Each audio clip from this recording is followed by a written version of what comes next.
I like to offer a question in these, and I'm just going to open with the question in this case. Do you like this episode? And if so, do you mind sharing why? Now, obviously, since I don't have the red lighting up, this is not lamentation status. In fact, I wouldn't even say this is terrible. It's just there. And I'm just kind of like, okay.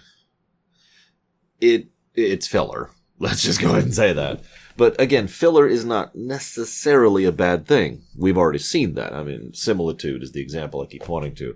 But there is such a thing as good filler in games, in movies, in books, and shows. So the filler content isn't necessarily the bad thing. The breather part isn't the bad thing. It's just, what the hell is up with this episode? This is written by Sussman, asterisk, and directed by Dawson. She does a good job as usual. But the reason I bring that up, that asterisk, is originally, this was the Columbia. There's actually a reference to this in the episode proper. Because the original idea was that the Columbia had been outfitted and went into the corridor to come help Enterprise, and when they went through, they went back in time, 117 years, whatever it was. And then they're like, well, okay, we can't get back out, so we're going to go ahead and become a generational ship to assist Enterprise when we get there. Sussman was told, so Sussman himself has actually given an interview about this exact topic. He has not named names to my knowledge. He was told by the producers, keep in mind he himself is not actually really a producer yet. I mean, yeah, he's on the producer staff, but there's like 5 of those, right? He is not in charge. So he was told by someone above him, nah, change it. Make it the Enterprise crew. Now, why? In my opinion, this singular change makes the story worse in every way. On the one hand, you might think, well, but think of all the budget you can save, except not. The visuals for the ship need to remain the same, and you need to hire new crew members and new guest stars in order to be the new crew, whether they are descendants of Enterprise or descendants of the Columbia. It doesn't change anything. So that doesn't reduce the cost. So it doesn't help that way. It doesn't help in terms of making it more investing, because all that seems to do is, well, in many ways, there's no nice way to say this. It repeats the Children of Time trick, and I didn't exactly care for that episode either. Well, at least that episode was used to some good effect with regard to some of the characters. In this case, it seems to be the exact opposite. I'll get to that in a minute. So, why make the change? I mean, did they really want to put old makeup on Jolene Blalock? Was that the motivation? I don't know. I don't see the purpose in this. And maybe it's just because I find this episode to be meh. Like we've talked before. I don't know if this has come up in Enterprise. Ruminations, with the MEH in the middle. This would be one of those. This is just a whatever burger. I'll never watch this episode again. Not because it's bad. I mean, there are bad elements to it. But just because it's such a nothing burger that I just don't care. Anyways, whatever. So the episode starts. And this then leads to a scene that I want to like and I don't. Which is true for several scenes in this episode. Tucker goes in to try and help T'Pol. I don't know how to phrase this, so I'm going to fail at this. But what happens here is Tucker is written badly and T'Pol is not written great. Now, she's not actually written badly. She's okay. She is in emotional denial, and she's still having trouble dealing with that. That makes sense, and that lines up. The problem is Tucker is acting like he's suddenly a teenager here, which I could see you excusing, but given we've already seen this person be mature around her multiple times for 3 seasons, I feel it's a little bit off-putting for him to suddenly revert to this status for this episode. This is the character assassination thing I mentioned earlier. In multiple scenes, he just does not know how to present himself to her at all, and childishly provokes her, and doesn't actually pick up on any of the significant things he needs to be here for. In fact, rather than actually just trying to be there for her, which would have worked, and would have been Tucker while we're on the subject, instead he keeps trying to provoke the we should be in a relationship angle. I don't know how to explain that. You know what that is, right? You've either seen it in fiction or in real life, or done it or been it, had it done to you. We should be together. That kind of almost stubborn insistence and getting all pissy and upset because you don't want to be with me, so why not? That's the attitude he has in these scenes, and it's just bizarre to see this from him. Now, I could see him being hurt. I could see him being a little bit wounded by this, but I can't see him reacting like this, especially given literally the last episode. To prove that I'm not completely against this episode, I do want to point out that Blaylock does some good things in this scene. There's this crack in her voice as she says, "I'm fine. I'm okay. There's nothing wrong here." And you could literally hear the tears in her voice as she says it. That's good acting. It also is pretty much the giant blinking bright neon sign that says, "I am not fine. Please help me." Naturally, Tucker leaves the room. Again, I call bull. There is literally no one else on this ship, possibly no one else in this setting, who knows her better than he does at this point in time.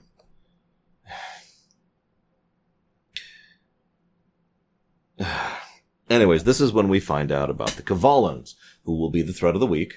The Kvalans, of course, like to protect the garden.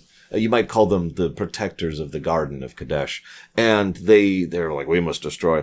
This is also when we find out about a little tidbit. Now, I don't know if they had this planned in advance. I tried to look into it. I didn't find much as usual. There's just not a lot of information about Enterprise. So this was either some interesting improv or something they laid in advance. If you remember, they kept talking about other human ships in the Expanse, even though obviously there's no knowledge of that, except for the fact that the other NX-01 has been here for over a century, which would lead to that. Okay, that's cool. We also see the hodgepodge hull. That's pretty cool. Really quick, we have a cool scene, the only cool scene in the entire episode, which is all about the politics. Once again, the primate politician is kind of on the side of the good guys, but is just a little bit more demanding in what is required, and he's far more practical about it. The evidence might be faked. He is correct about that. That's not outside of their possibilities. Maybe. And, well, even when Degra says we just need to go and defend them so the reptilians don't fire, he is the one to point out, why do you think the reptilians will not fire on us? He is something. So we've got Jannar, who's the skeptic. We've got Degra, who's the true believer. Now we have this guy who I didn't look up his name, because why would I look up the name of a character? I'm going to blame my headache. Is that cool? Tucker Smallwood. Again, he's an actor I rather like. Wow, his character doesn't have a name. It's literally Xindi Primate Counselor. That's just whatever. Anyways, point being, he's the realist, or the pragmatist, I suppose you could call it.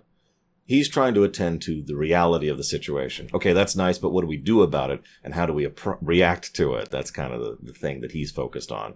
And they do some good stuff with him, and then the scene's over. We get back to the blah. So explain, and we have this really unbelievable story about how we're really time travelers, but we'll totally prove it to you if we show your evidence. Gosh, that sounds familiar. Anyways, so Vulcans and humans are now able to reproduce. There's a line T'Pol mentions, something along the lines of, I forget how she phrases it. There's never been a successful attempt, I believe is how she phrases it. That's interesting in its own right, because it means there have been attempts. Now, you're probably thinking, duh, but on the one hand, obviously humans would want to marry Vulcans. I'm pretty sure that's true of real-life humans. What I find more interesting is that Vulcans would want to marry humans. Now, we all know about, the wonderful and amazing Sarek.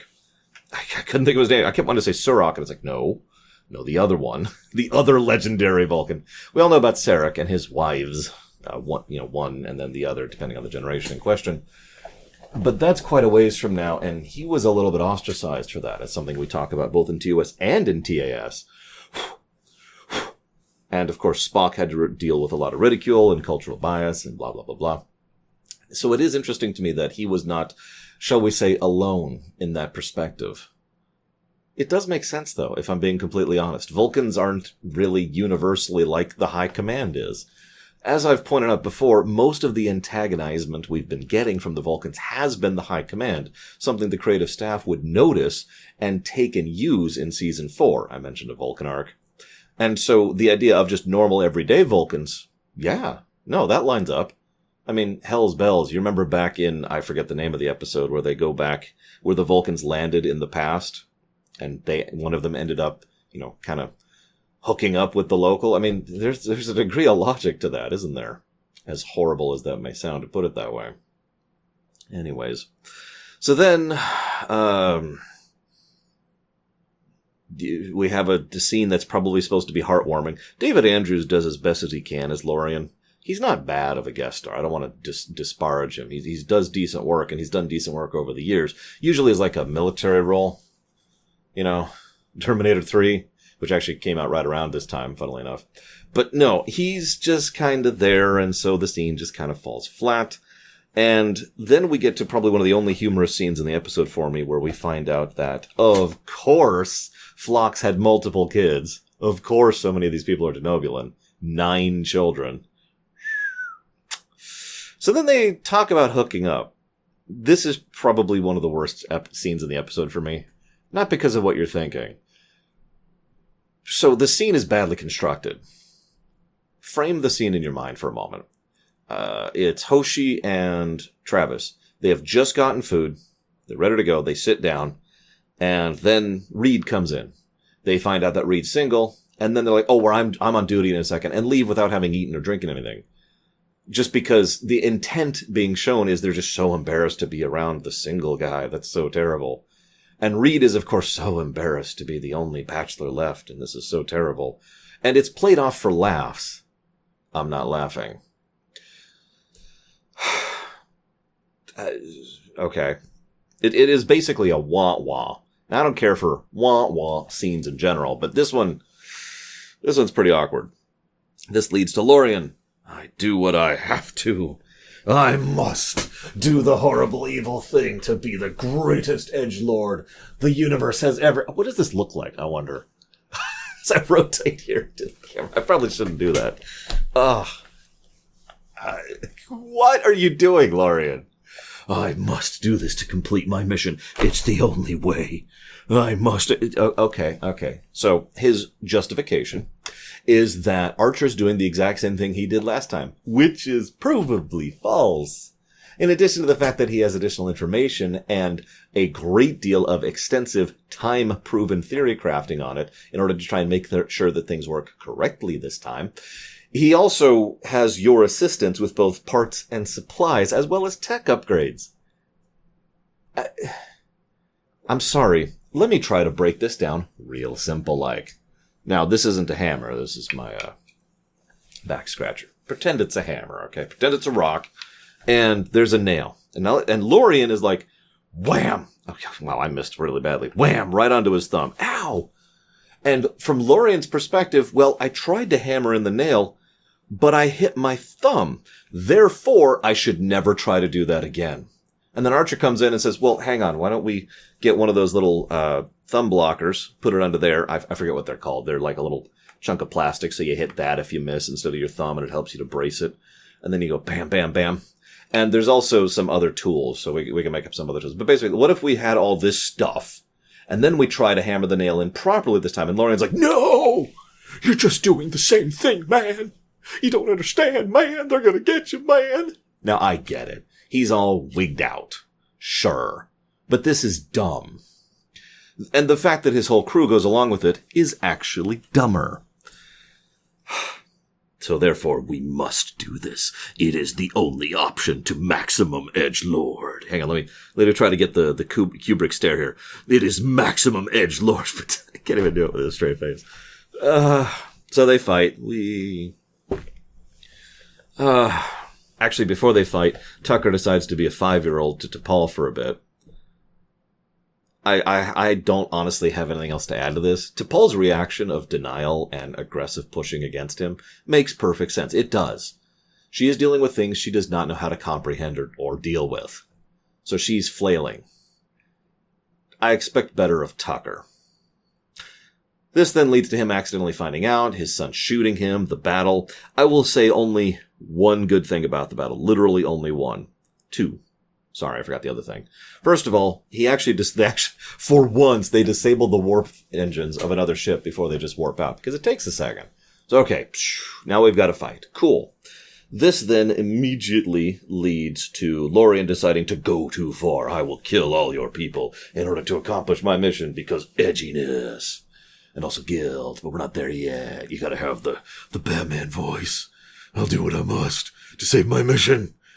Where is the bomb? And so this leads to the other thing that I've mentioned that is a positive thing. For once, I think this may actually be the second time ever, possibly closer to like 5 if you want to count little snippets here and there, but one of the very, very, very few times they use the transporter in combat as a weapon, because it is. The transporter is a tool. And they actually use it to start beaming power supplies out of the other ship. Yeah. What's funny is this actual exact thing was something they couldn't do against the, I forget what they were, race back in Damage, specifically because they were in threat of permanently damaging the ship. But thankfully, Enterprise is all modular, so they can just slide those batteries right out of there. So, here's a horrible thought for you. Lorien is like, I failed everyone. Everything was awful. It's all my fault. I'm pretty sure that things would have gone incredibly badly if he had rammed that ship. It rammed the probe. Oh, he might have destroyed the probe. But really think about that for a second. In that one action, he would have doomed not only the human race, but most of the galaxy. You may or may not remember, back in Azadi Prime, they mentioned that by that point, 400 years in the future, the expanse is 50,000 light years in diameter. That's huge. That is actually larger than a quadrant. Think about what it does to living things inside that space. Really think about it for a moment. Think about how many lives, probably in the quadrillions range of lives, of how many planets, both spacefaring and otherwise, have been consumed by that. Now remember that was stopped there and it was still going at that point. Imagine if it wasn't stopped at that point. All of that could have been happening if he had actually rammed that probe. Why? Because, first of all, if the probe had been rammed, they would have been like, oh my gosh, the humans are here. Clearly, we must ramp up security. We must build the weapon quickly. And there would have been no doubt, no hesitation in anyone's mind that they have to build this probe and do it now. They would have also been more convinced than ever of the truth of the Tutarians' lie. Therefore, no possibility of peace or alliance would ever even be on the table. But none of that would even matter because Earth would never have a warning. No probe, no warning. Remember? It was something I complained about because it was dumb. But that probe attack all the way back in The Expanse, back in Season 2, that's the only reason any of this is happening. Because they gave away their attack. If it wasn't for that attack, Earth would have just been like, la, la, la, la, la. And at some point in time, Archer would have been like, hey, what's going on? That's funny, we can't raise Earth. And then time would pass, and eventually they'd find out Earth was destroyed. And then the Tutarians win. Yay. All of that could have happened if they had decided to ram that probe. How's that for a fun thought? Unfortunately, the episode is not clever enough to think about this and doesn't even mention this as a possibility. Which, of course, leads me next to the scene where T'Pol has to tell T'Pol the stuff I've already told you. This scene is fine. There's some special effects errors, which I'm not going to nitpick, but it's okay. Because what it is T'Pol telling herself the things that she needs to know, that it's okay to feel, that you need to figure out those feelings, and that you need to process them, rather than trying to continue to lock them away or deny them, like she has been doing. Like I said, the T'Pol side of this episode is fine, and it's one of the things that helps to salvage it. This, of course, leads me to the big finale. They fight the Kadeshi, and they push against them, and then, the other NX-01 is like, we'll stay behind to defend you. We will hold the line. And as they're holding the line, they rush through the corridor. They don't come back through. Well, I don't understand. Were they destroyed? Well, there's another possibility. Maybe they never existed. No, if they never existed, they would have already never existed, because the moment that time was... So the theory that Archer postulates is that since they don't go in the past them's never existed. The problem is that already happened. The moment of divergence in the timeline happened the moment they prevented them from entering the corridor the first time. So that doesn't apply. So that's off the table. Which means they are still back there and they managed to probably be destroyed. Your guess is as good as mine. They never address this. This never comes up again. So who knows? What do you think? What do you think happened? Now, obviously, them being destroyed is the easy answer, and it is my theory as well. I think they got blasted to hell. But you're probably thinking, wait, hang on, lore, if they never go back to the past, why are they there? Time traveler's exemption clause. It's a very, very common thing that most fiction uses. Sometimes it's justified in universe, sometimes it's just a conceit of the writer. For those of you not aware, I actually discussed this over in my Back to the Future 2 rumination this year, next year, last year. I've already recorded it from my perspective. The idea is the time traveler is exempt to the time traveling. This is mandatory in most cases because if that didn't work that way, then the moment they time travel, they would have never time traveled because of the alterations they have done to prevent the circumstances which lead to their time travel to happening. Now that only applies in a Type 2 scenario, which this appears to be. Malleable timeline where things can be altered. This is clearly not Type 3 time travel because if it was, then there wouldn't be the interaction between the two timelines. So this is clearly Type 2 time travel. Okay. It's also probably not Type 1 time travel. No, it is definitively not Type 1 time travel because otherwise things would have always happened the way they always did. Instead, this is someone goes back, comes to here, and then helps them within a singular timeline. Type 2 time travel. Now, with time traveler's exemption clause, there's no holes here. They went back. They come forward, they alter time, they're immune to the changes to time because exemption clause, and then something happens to them. They are probably blown up, let's be honest. It is a little bit too neat to just chop that little thread off and be done with it. I wish I felt something about that, but, I mean, it's the filler problem. How many of you watch anime? Now, I've only watched a bit of anime over my life. Usually like 1 or 2 episodes of God, I don't know, like 100 shows at this point. But one of the things that even I'm aware of is there's this tendency to have like an anime mini-series or a movie, which happens in the middle of an existing series and suddenly introduces this big new character and this big new villain that you've never heard of before. And they're very important. And then the movie or miniseries ends and they go away and are never referenced again. That's this episode. You see why I'm just kind of meh on the whole thing? Now, as usual, the question comes up, how would I rewrite this? That's a damn good question. Because, well, as weird as this may sound, I feel like there should be no breather episode here. I'm good with breather episodes, and I'm good with pacing. But if you've been paying attention, the trilogy we already saw already had good pacing throughout it. We had our high moments and we had our low moments, and it dipped back and forth between the two. So there's no need for a breather episode because we've had breaths in the episodes. So what I would do is eject it entirely. I know I keep saying that, but I stand by it. There is no need for an additional episode here for any narrative purpose. Nothing is added to the crew other than a few repairs. Nothing is changed for the ship, other than a few repairs. The T'Pol stuff could have been done as part of another episode, and arguably is. Spoilers. And nothing else is relevant. So, why do this at all? Just get to the next episode. I mean, God's sakes.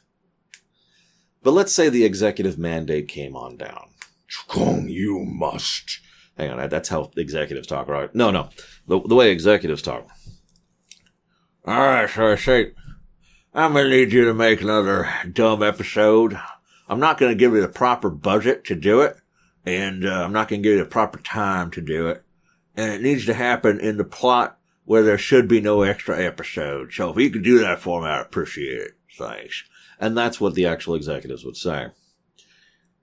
So what do you do with it there? I'm actually not going to answer that question for once. I really do want to hear your thoughts, if you don't mind.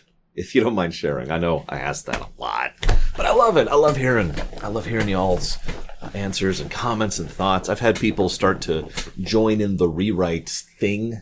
Not the actual rewrite project. That's a more structured thing we're doing. But just saying, here's how I would rewrite this episode. I've been seeing that since like TNG Season 1. So, please, if you don't mind, share. Otherwise, I'm out. next time we're going to actually wrap this sucker up. I'm also going to lay down a bit. Got a bit of a headache. So see you next time.